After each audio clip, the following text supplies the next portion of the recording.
Vote पर bill लाएगी केंद्र सरकार। अधिकारियों की संख्या में कटौती की तैयारी। कल संसद में पेश हो सकता है bill. AIMIM chief Asaduddin Owaisi का बीजेपी और संघ पर हमला का वक्फ संपत्तियों को खत्म करना चाहती है। आरएसएस का एजेंडा है, बीजेपी छीनना चाहती है वक्फ की संपत्ति।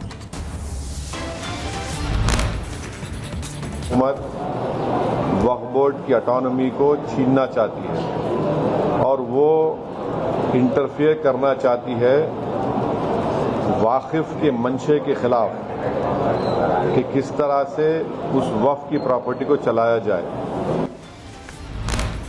पेश होने वाले वक्फ बिल पर बोले बीजेपी नेता मोहसिन रजा। कहा पूरे देश में बोर्ड के पास लाखों की संपत्ति, बिल से लोगों को मिलेगा न्याय। तो हम भारत सरकार का, आदरणीय मोदी जी का और एनडीए सरकार का धन्यवाद करेंगे और इसका बिल का स्वागत करेंगे अगर ये बिल आ जाता है, क्योंकि उत्तर प्रदेश से मिलाकर पूरे देश में लाखों संपत्तियां वक्फ की हैं।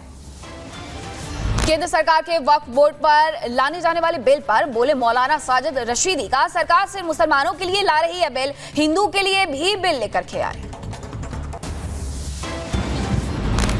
बड़े अफसोस की बात है कि पिछले 10 सालों में सरकार सिर्फ मुसलमानों के लिए काम कर रही है। कभी ट्रिपल तलाक को लेकर, कभी राम मंदिर को लेकर, कभी ज्ञानवापी को लेकर, कभी मथुरा मस्जिद ईदगाह को लेकर।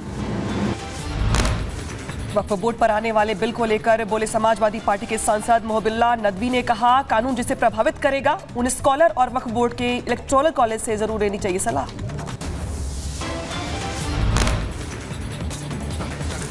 उनके बारे में ये पूछकर कानून लाया जाए, अगर लाना है या कोई संशोधन करना है कि कहाँ मुनासिब है। अयोध्या पहुंचा बीजेपी का प्रतिनिधि मंडल। पीड़िता से मिले डेलीगेशन के नेता। मिली जानकारी के आधार पर बीजेपी नेतृत्व को सौंपेंगे रिपोर्ट। ये तस्वीरें आप हुए हैं। इसके अलावा आपको जानकारी दे दें, नरेंद्र कश्यप भी पहुंचे हुए हैं। आप देख सकते हैं भीड़ यहां पर इकट्ठी होती दिखाई दे रही है और आपको तस्वीरें दिखाने की कोशिश कर रहे हैं। घर के बाहर पहुंचे और अब देख बाहर और डेलीगेट्स यहां पर पहुंचे। तस्वीरें आप देख रहे हैं जहां परिवार से मिलने के लिए सांसद पीड़ित परिवार से मुलाकात के बाद बोले बीजेपी सांसद बाबूराम निषाद। पीड़िता की आवाज सुन रहा पूरा देश, सपा के नेता सिर्फ कर रहे राजनीति। की जो सोच है वो प्रदर्शित कर रही है, ऐसे व्यभिचारी और दुराचारी को बचाने की बात करते हैं। बीजेपी नेता साध्वी निरंजन ज्योति ने भी अयोध्या में पीड़ित परिवार से की मुलाकात। जाना हाल। कहा सपा ने आरोपियों के खिलाफ नहीं की कोई कार्रवाई। अखिलेश यादव ने समाजवादी पार्टी की तरफ से सोशल मीडिया पर पोस्ट कर लिखा रेप पीड़िता का अच्छे से हो रहा इलाज, मामले पर कोर्ट स्वतः ले संज्ञान। अयोध्या गैंगरेप कांड को लेकर केंद्रीय मंत्री गिरिराज सिंह ने राहुल गांधी पर साधा निशाना। कहा राहुल चुप है क्योंकि आरोपी मुस्लिम है। अखिलेश तेजस्वी की जुबान पर भी ताले हैं, सारे टुकड़े टुकड़े गैंग एक साथ। सपा अध्यक्ष अखिलेश यादव पर डिप्टी सीएम केशव प्रसाद मौर्य ने साधा निशाना। कहा वोट बैंक के चलते आप पीडीए को भूले, न्यायालय की बात पर ना करे गुमराह। अयोध्या कांड के जरिए सपा पर यूपी के मंत्री ओपी राजभर का हमला। का सपा राज्य में अपराधियों को मिलता था संरक्षण, मामले पर अखिलेश खुद जाकर कर लें जांच। अयोध्या में सपा नेता मोहित खान के खिलाफ हो रही कार्रवाई पर बोले यूपी के मंत्री संजय निषाद। कहा जमीन कब्जा करने वालों पर एक्शन, अपराधी की नहीं होती कोई जाति। सपा के नेता कर रहे दुष्कर्म करने वालों की पैरवी। अयोध्या गैंगरेप पीड़िता और उसके परिजनों से मिले बीएसपी प्रदेश अध्यक्ष विश्वनाथ पाल। कहा क्या पीडीए बिटिया को नहीं मिलेगा इंसाफ, सरकार ने देर से लेकिन सही कदम उठाया। अमित शाह ने विपक्ष पर साधा निशाना। कहा विपक्ष को जो बोलना है बोलने दीजिए, 2029 में भी मोदी जी और एनडीए ही आएगी। चंडीगढ़ दौरे पर पहुंचे गृह मंत्री अमित शाह 24 घंटे वाटर सप्लाई प्रोजेक्ट का किया उद्घाटन। कहा चंडीगढ़ में केंद्र सरकार कर रही है विकास के काम। हिमाचल के समीज गांव में राहत बचाव जारी। बादल फटने से शोलभवी गांव में फंसा परिवार। बादल फटने से सैलाब में बहे कई घर, अभी तक 33 लापता। हिमाचल प्रदेश के रामपुर में सड़क टूटने से 4 गांव से नहीं हो पा रहा है संपर्क। सेना ने बनाया अस्थायी पुल, सड़क बहाली का काम भी लगातार जारी। हिमाचल के रामपुर में अस्थायी पुल के जरिए लोगों का किया जा रहा है रेस्क्यू। सेना, NDRF, SDRF, mountain rescue team मौके पर मौजूद। हिमाचल के रामपुर के समेज गांव की तबाही से पहले और तबाही के बाद की तस्वीरें आई सामने, दोनों में दिखा काफी अंतर। हिमाचल प्रदेश में जारी है रेस्क्यू ऑपरेशन। ड्रिल मशीन और जेसीबी से राहत बचाव काम जारी है। 6 और जेसीबी मलबा हटाने के लिए मंगवाई गई है। हिमाचल प्रदेश के रामपुर के एसडीएम ने तबाही पर दिया बयान। कहा 33 घरों में से 25 के नहीं नाम और निशान। लोगों की तलाश में 6 जेसीबी लगाई गई। हिमाचल प्रदेश के समेज गांव में आए आसमानी आफत की भेंट चढ़ा शिक्षा का मंदिर। स्कूल की बिल्डिंग पूरी तरह क्षतिग्रस्त हुई, सिर्फ एक गेट सुरक्षित है। हिमाचल प्रदेश के लाहौल स्पीति में फटा बादल। चिका गांव में क्लाउड बस्ट से सड़क का हिस्सा बहा, आवाजाही में हो रही हैं परेशानियां। हिमाचल प्रदेश के मनाली रोहतांग नेशनल हाईवे पर बारिश के चलते हुआ भारी नुकसान। 3 जगहों पर नेशनल हाईवे टूटा। नहर कुंड के पास सड़क का हिस्सा व्यास नदी में बहा। हिमाचल प्रदेश के मनाली में रोहतांग से पहले टनल की छत झरने में हुई तब्दील। बहुत तेज गति से आ रहा पहाड़ों से पानी, बड़ी बड़ी चट्टानें और पत्थर टूट कर गिरे। हिमाचल प्रदेश के शिमला में भी जारी है rescue operation. Live detector device और खोजी कुत्ते के जरिए तलाशी अभियान चल रहा है। मलबे में लगे जो लोग दबे हुए हैं उनकी आशंका जताई जा रही है। उत्तराखंड के सोनप्रयाग में फंसे लोगों तक सेना पहुंचा रही है राहत सामग्री। जरूरी सामानों के लिए ट्रॉलियों का किया जा रहा है इस्तेमाल। रुद्रप्रयाग के उत्तराखंड के कई हिस्सों में बारिश से उफनाई नदियां। सोनप्रयाग में मंदाकिनी नदी का बढ़ा जल स्तर। गौरी कुंड की सड़क और बिजली के खंभे बह गए। उत्तराखंड के सोनप्रयाग में आर्मी ने संभाला मोर्चा। केदारनाथ के पास बनेगा पैदल मार्ग और फुट ओवर ब्रिज। अब तक 10,000 भक्तों को सुरक्षित निकाला गया बाहर। उत्तराखंड के केदार घाटी में जारी है रेस्क्यू ऑपरेशन। एसडीआरएफ की टीमें रस्सियों के सहारे श्रद्धालुओं को पहुंचा रही सुरक्षित स्थानों पर। तस्वीरें सामने आई। उत्तराखंड के केदारनाथ में पैदल मार्ग पर लगातार रेस्क्यू ऑपरेशन जारी। बड़ी लिंचौली से सोनप्रयाग लाए जा रहे श्रद्धालु। केदारनाथ में अभी भी फंसे हैं 1000 से ज्यादा भक्त। उधर केरल के वायनाड में भी तबाही के बाद जारी है जिंदगी की तलाश। ड्रोन कैमरे से दिखा तबाही का मंजर। एनडीआरएफ, एसडीआरएफ और सेना समेत पुलिस प्रभावित इलाकों में मलबा साफ करती दिखाई दी। केरल के वायनाड में भूस्खलन के बाद जारी है रेस्क्यू ऑपरेशन। डॉग स्क्वाड की मदद से खोजे जा रहे हैं मलबे में दबे लोग। सेना भी ऑपरेशन में जुटी। जम्मू कश्मीर के पुंछ में भारी बारिश से नदी में आया उफान। पानी में फंसे 2 बच्चों का पुलिस ने किया रेस्क्यू। रस्सी के सहारे करवाया गया नदी पार।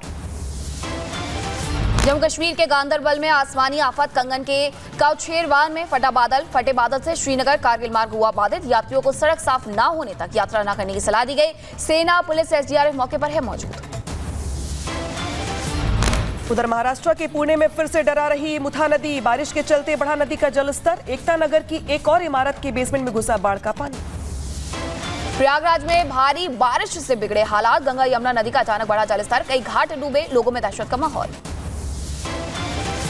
छत्तीसगढ़ के रायपुर में हुई बेहिसाब बारिश। कई इलाकों में भरा पानी। रेलवे स्टेशन के पास अंडर ब्रिज बना तालाब। लव जिहाद को लेकर बीजेपी नेता नितेश राणे का बयान। धर्मांतरण विरोधी बने कानून। महाराष्ट्र में बढ़ते जा रहे हैं लव जिहाद के मामले। बीजेपी नेता हर्ष मल्होत्रा ने केजरीवाल पर साधा निशाना। कहा जेल से नहीं चलेगी कोई सरकार। दिल्ली के हालात को देखते हुए केजरीवाल को देना चाहिए इस्तीफा। ममता सरकार के मंत्री के खिलाफ लिया गया एक्शन। अखिल गिरी को पद से इस्तीफा देने के लिए कहा गया। महिला वन अधिकारी को मंत्री ने दी थी धमकी। पश्चिम बंगाल के मंत्री अखिल गिरी फिर विवादों में आए। महिला वन अधिकारी को दी धमकी। वीडियो सोशल मीडिया पर वायरल हुआ। मिदनापुर के ताजपुर में अतिक्रमण हटाने गई थी महिला वन अधिकारी मनीषा शॉ का आरोप। ममता के मंत्री ने डंडे से पीटने की दी थी धमकी। शिवसेना यूबीटी के नेता उद्धव ठाकरे ने गृह मंत्री अमित शाह पर किया जुबानी हमला। कहा अहमद शाह अब्दाली के राजनीतिक वंशज है। शाह बीजेपी पर लगाया सत्ता के जिहाद का आरोप। जम्मू कश्मीर विधानसभा चुनाव के लिए बीजेपी ने कसी कमर। चुनाव घोषणा पत्र समिति का किया गठन। कमेटी प्रमुख निर्मल सिंह और चुनाव प्रभारी जी किशन रेड्डी की अध्यक्षता में किया मंथन। नोएडा के ग्लोबल पब्लिक स्कूल में आयोजित कार्यक्रम में पहुंची राज्यपाल आनंदीबेन पटेल। कहा खत्म करनी है अमीरी गरीबी की खाई। 100 आंगनबाड़ी महिलाओं को किट देने पर की शर्त पर आई। लखनऊ के गोमती नगर में युवती के हुड़दंग का मामला। पुलिस ने एक नाबालिग समेत 4 आरोपी को किया गिरफ्तार। अब तक दबोचे गए कुल 23 आरोपी। उधर मध्य प्रदेश के जबलपुर में बीजेपी विधायक की पुलिस को खुलेआम धमकी। अंचल सोनकर ने कहा मेरा रिकॉर्ड थाने में घुसकर मारता हूं। बिहार में सीएम ऑफिस को बम से उड़ाने की दी गई धमकी मामले में पटना में दर्ज हुई एफआईआर। पुलिस ने ईमेल से जुड़े मामले में केस किया दर्ज। हैदराबाद में हीरा गोल्ड घोटाले के आरोपी नोहेरा शेख की संपत्तियों पर ईडी का छापा। 5 जगहों पर छापेमारी में 90 लाख नगद जब्त, करोड़ों की संपत्ति के मिले दस्तावेज। रेड में करीब 400 करोड़ रुपए की संपत्ति जब्त की गई। दिल्ली के ओल्ड राजेंद्र नगर में जारी है छात्रों का प्रदर्शन, लगा रहे हैं न्याय की गुहार। कोचिंग सेंटर की लाइब्रेरी में पानी भरने से गई थी 3 छात्रों की जान। यूपी के मुख्यमंत्री योगी आदित्यनाथ ने गोरखपुर में लोगों के बीच पहुंचे हैं। जनता दर्शन में सुनी लोगों की समस्याएं, अधिकारियों को दिए निर्देश। हरियाणा के पंचकुला पहुंचे सीएम नायाब सिंह सैनी। राहगीरी कार्यक्रम के दौरान कहा, हर रविवार को हर शहर में आयोजित करना चाहिए ये कार्यक्रम। कर्नाटक के रामानगर और बेंगलुरु में बीजेपी जेडीएस की पदयात्रा। बिदादी से शुरू हुई यात्रा में केंद्रीय मंत्री एसडी कुमार स्वामी ने नेताओं का किया संबोधित। दिल्ली में बीजेपी ने किया झुग्गी स्वच्छता अभियान का आयोजन। दिल्ली बीजेपी अध्यक्ष वीरेंद्र सचदेवा कार्यक्रम में हुए शामिल। लखनऊ के होटल में एक दंपति ने किया सुसाइड। आर्थिक तंगी और ऑनलाइन फ्रॉड स्कीम से परेशान होकर की आत्महत्या। प्रयागराज के रहने वाले थे दंपति। नोएडा के ग्लोबल पब्लिक स्कूल में आयोजित कार्यक्रम में शामिल हुई राज्यपाल आनंदीबेन पटेल। कहा, खत्म करनी है अमीरी गरीबी की खाई। राजस्थान के जयपुर में डांस करते करते युवक की मौत। बड़े भाई के रिटायरमेंट के कार्यक्रम में तोड़ा दम, अचानक हार्ट अटैक से मौत हुई। मध्य प्रदेश के सागर में भारी बारिश की वजह से गिरा मकान। शाहपुर में 8 बच्चों की मलबे में दबकर मौत, 6 घायल। राहत बचाव का कार्य जारी। यहाँ पे मुख्यमंत्री की तरफ से मुआवजे का ऐलान किया गया है। साथ ही अगर बात करें अगली खबर की तो महाराष्ट्र के सतारा में युवती को सेल्फी लेना पड़ा भारी। पहाड़ से 100 फीट नीचे गिरी युवती, पुलिस के ट्रैकर्स की मदद से बचाई महिला की जान। विशाखापट्टनम रेलवे स्टेशन पर लगी आग। प्लेटफॉर्म नंबर 4 पर खड़ी थी ट्रेन। हादसे में एसी बोगियां खाक। दिल्ली के कराला में गोदाम में लगी भीषण आग। दमकल की कई गाड़ियां मौके पर मौजूद। आग लगने से इलाके में मचा हड़कंप।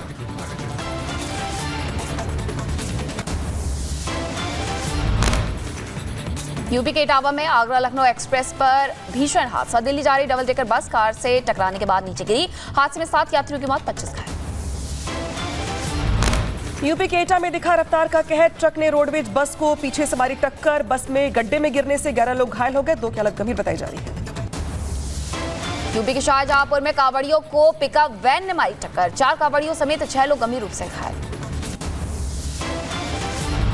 यूपी के सीतापुर में खाना बनाते समय हादसा हुआ। घर में सिलेंडर फटने से 2 महिलाएं और एक युवक झुलसे। घर में रखा लाखों का सामान जलकर खाक हुआ।